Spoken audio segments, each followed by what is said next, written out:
కూటమి ప్రభుత్వం కోరి తెచ్చుకున్న గుంటూరు మున్సిపల్ కమిషనర్ శ్రీనివాసులకు ఉచ్చు బిగుస్తోంది. వరద సాయం పేరుతో కోట్ల రూపాయలు కొట్టేసిన కమిషనర్పై వైఎస్ఆర్సీపీ పోరాటం మొదలుపెట్టింది. ఈ స్కామ్ నుంచి తప్పించుకోవడానికి కమిషనర్ ఎన్నికల వ్యూహాన్ని తెరపైకి తెచ్చారు. ఎన్నికలు సజావుగా జరగాలంటే కమిషనర్ను తప్పించాలని వైఎస్ఆర్సీపీ నేతలు డిమాండ్ చేస్తున్నారు. Guntur municipal corporation commissioner Srinivasulu అవినీతిపై వైఎస్ఆర్సీపీ కార్పొరేటర్లు పోరాటం ఉధృతం చేశారు. విజయవాడ బుడమేరుకు భారీ స్థాయిలో వరదలు వచ్చి లక్షలాది మంది నిరాశ్రయులయ్యారు.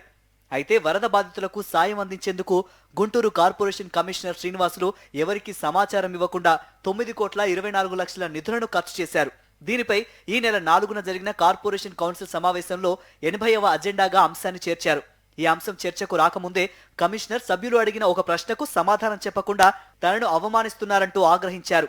చేతిలో పేపర్లు విసిరేసి దాదాపు అరగంట పాటు హైడ్రామా నడిపారు. చివరకు కౌన్సిల్ సమావేశం నుంచి వాకౌట్ చేసి వెళ్లిపోయారు.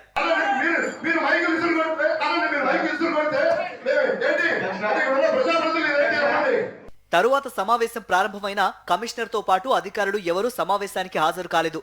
ఎందుకు కమిషనర్ ఇంత డ్రామాకు తెరతీశారని ఆరా తీస్తే అజెండాలో 80వ ప్రశ్నకు సమాధానం చెప్పాల్సి వస్తుందని కమిషనర్ ముందుగానే పారిపోయారని వైఎస్ఆర్సీపీ కార్పొరేటర్లు చెబుతున్నారు. 80వ ప్రశ్నలో బుడమేరు వరద బాధితుల సాయం కోసం ఎంత ఖర్చు పెట్టారు, ఎవరెవరికి ఎంతెంత బిల్లులు చెల్లించారు, ఎవరికి పనులు అప్పగించారనే దానిపై సమగ్రమైన వివరణ ఇవ్వాలని ఉంది. ఏ పనులకు ఎంత ఖర్చు చేశారో చెప్పమని అడిగినా సమాధానం చెప్పడానికి ఇష్టపడటం లేదు కమిషనర్. అర్థాంతరంగా నిలిచిపోయిన కౌన్సిల్ సమావేశాన్ని తిరిగి మళ్లీ నిర్వహించాలని 10 రోజుల క్రితం mayor Kavati Manohar commissioner శ్రీనివాసులకు letter రాశారు. కానీ కమిషనర్ శ్రీనివాసులు మాత్రం కౌన్సిల్ సమావేశం జరగకుండా చూడాలని మరో కొత్త ఎత్తుగడకు తెరతీశారు. స్టాండింగ్ కౌన్సిల్ సభ్యుల ఎన్నిక పేరుతో నోటిఫికేషన్ జారీ చేశారు. స్టాండింగ్ కౌన్సిల్ ఎన్నికలు ఉన్నందున కౌన్సిల్ సమావేశం నిర్వహించలేమని కమిషనర్ చెబుతున్నారు. ఫిబ్రవరి 3వ తేదీ వరకు స్టాండింగ్ కౌన్సిల్ ఎన్నికల కోడ్ అమల్లో ఉంటుంది. ఆ తర్వాత పట్టభద్రుల ఎమ్మెల్సీ ఎన్నికల కోడ్ అమల్లోకి వస్తుంది. దీంతో మరో నెల రోజుల పాటు కౌన్సిల్ సమావేశం నిర్వహించడానికి వీల్లేదనేది కమిషనర్ వ్యూహం. ఈ వ్యూహాన్ని కూటమి నేతల అండతో కమిషనర్ పక్కాగా అమలు చేస్తున్నారు. అయితే ఇప్పటికే మేయర్ కావటి మనోహర్ కమిషనర్ అవినీతిపై ప్రధాని, సీఎం, డిప్యూటీ సీఎంకు ఫిర్యాదు చేశారు. దీంతో పాటు కలెక్టర్ను కలిసి కమిషనర్ సాయం పేరుతో చేసిన అవినీతిపై విచారణ చేపట్టాలని వినతి పత్రం అందించారు. స్టాండింగ్ కౌన్సిల్ ఎన్నికల విధుల నుంచి కమిషనర్ను తొలగించి కలెక్టర్ పర్యవేక్షణలో ఎన్నికలు నిర్వహించాలని కోరారు. ఎన్నికల గురించి కూడా కలెక్టర్ గారికి ఫిర్యాదు చేశాం. వారు పర్యవేక్షణలో జరిపించమని చెప్పాం. వారు కూడా చట్టం పరిశీలించి ఆ విధంగా చర్యలు తీసుకుంటామని చెప్పేసి వారు కూడా చెప్పడం కూడా జరిగిందని చెప్పేసి కూడా పత్రికలకు తెలియజేస్తాం. కమిషనర్ తనకు అనుకూలమైన మీడియాలో కొట్టేసిన డబ్బులకు లెక్కలు చెప్పకుండా ప్రగల్భాలు పలుకుతున్నారని డిప్యూటీ మేయర్ డైమండ్ బాబు మండిపడ్డారు. ఏకపక్షంగా వ్యవహరించడంతో పాటు కౌన్సిల్ సభ్యులను అవమానించేలా మాట్లాడడంపై అభ్యంతరం వ్యక్తం చేస్తున్నారు. వరద బాధితుల సాయం పేరుతో ఖర్చు చేసిన డబ్బులకు లెక్కలు అడుగుతూ ఉంటే ఉద్యోగులను కమిషనర్ భయపెట్టి తమకు వ్యతిరేకంగా ధర్నాలు చేయిస్తున్నారన్నారు.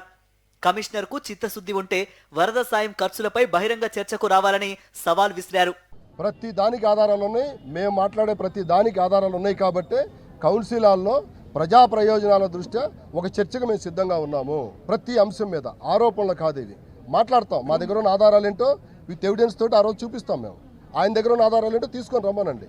కూలంకుషంగా ప్రజలకు లైవ్ ఇద్దాం. మా దగ్గర తప్పు ఉంటే మేము బేషరత్తుగా మేము ఏం చేయాలో మేము చేస్తాం.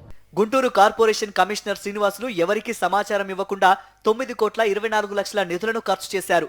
అజెండాలో 80వ ప్రశ్నకు సమాధానం చెప్పాల్సి వస్తుందని కమిషనర్ ముందుగానే పారిపోయారని వైఎస్ఆర్సీపీ కార్పొరేటర్లు చెబుతున్నారు.